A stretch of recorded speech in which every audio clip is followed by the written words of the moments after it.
नमस्कार, आप देख रहे हैं देवभूमि इनसाइडर। मैं हूं आपके साथ रश्मि पंवार मेहर। आज यानी कि 1 अप्रैल से पूरे भारतवर्ष में नया वित्तीय वर्ष शुरू होता है। यानी कि आज से पूरे भारत के साथ साथ हमारे प्रदेश में भी नया वित्तीय वर्ष शुरू हो चुका है, जहां एक और नए वित्तीय वर्ष में यानी कि 1 अप्रैल से केंद्र से जुड़ी कई चीज़ों में काफ़ी बदलाव देखे जाते हैं। कुछ चीज़ें होती हैं जो सस्ती हो जाती है, कुछ चीज़ें होती हैं जो महंगी हो जाती हैं। वहीं आज से यानी कि 1 अप्रैल से प्रदेश में भी कई बदलाव हुए हैं। कई चीज़ों के ऊपर बढ़ोतरी की गई है, तो कई चीज़ें हैं जो प्रदेश में सस्ती हो गई है। देखिए देवभूमि इनसाइडर की इन बदलावों को लेकर ये खास रिपोर्ट। 1 अप्रैल से इनमें हुआ बदलाव। राजधानी देहरादून के दून अस्पताल मंडी में सुविधाएं हुई ऑनलाइन। दून संभाग में बुकिंग पर ही चलेंगे विक्रम। प्रदेश में 15 साल पुराने सरकारी वाहन कबाड़ हुए, स्क्रैप में बेचे जाएंगे। सोने की बिक्री संबंधी नियम भी बदले गए। ये हुई महंगी। प्रदेश में बिजली की दरों में 9.64% की बढ़ोतरी हुई है। कूड़ा उठान का यूजर चार्ज 20 रुपए बढ़ा दिया गया है। जहां पहले 50 रुपए दिया जाता था, अब 70 रुपए यूजर चार्ज लिया जाएगा। लच्छीवाला टोल टैक्स में 5 से 40 रुपए तक बढ़ोतरी। दवाओं के दाम भी बढ़े। जल संस्थान द्वारा पानी की दरों में 9 से 15% की बढ़ोतरी हुई है।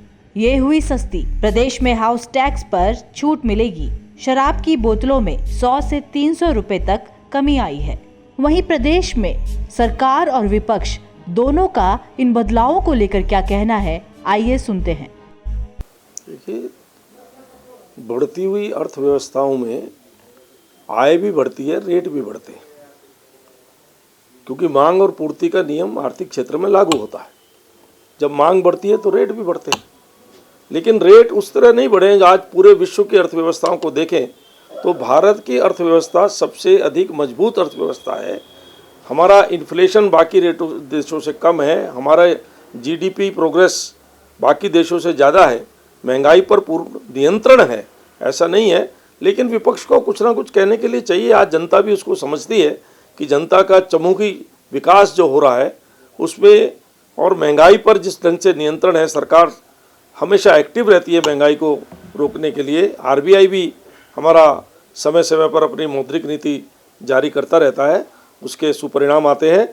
तो पूरी तरह से अर्थव्यवस्था नियंत्रण में है। महंगाई पूरी तरह से नियंत्रण में है, जिस दर से रहनी चाहिए उसके बीच में है। 6% से कम है, 5% के आसपास है, कोई ज़्यादा वो नहीं है। नहीं, ना दारू सस्ती हुई है, पानी बिजली महंगी है। कब नहीं हुई? उनके शासनकाल में नहीं हुई क्या? 2 साल में, 4 साल में हमेशा इन चीज़ों पर जो संस्थाएं काम करती हैं उनकी रिपोर्ट आती है, नियामक आयोग की रिपोर्ट आती है, उसके आधार पर तय होता है। और कांग्रेस को चूँकि हल्ला मचाना है, कांग्रेस देखे पहले उन अपने अपने शासनकाल में देखे उठा करके क्या क्या हुआ है। लेकिन इस समय जनता कांग्रेस के साथ नहीं है, क्योंकि जनता जानती है कि ये कुछ चीज़ें स्वाभाविक हैं।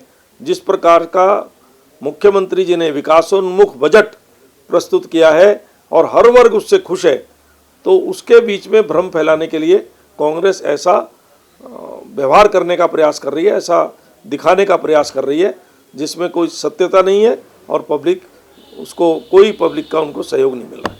आज 1 अप्रैल है, यानी कि उत्तराखंड वासियों के लिए अमृतकाल शुरू हो चुका है। आज ही के दिन से लागू होंगी बिजली की बढ़ी हुई दरें, यानी कि 13.25 की जो टैरिफ की नई दरें आई हैं, उस हिसाब से जनता की जेब में डाका डाला जाएगा। आज से पानी की नई दरें लागू होंगी, यानी कि पानी महंगा होगा और शराब आज से सस्ती होगी प्रदेश के अंदर।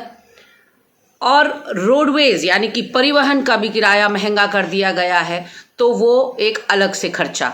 उसके अलावा खाद्यान्न महंगा, गैस सिलेंडर महंगी, पेट्रोल डीजल महंगा, यानी कि सुनहरा काल शुरू हो चुका है। अच्छे दिन आ चुके हैं और पंजाब का अनुसरण करते करते अब उत्तराखंड को भी नशे में डुबाने की पूरी इस सरकार की तैयारी है।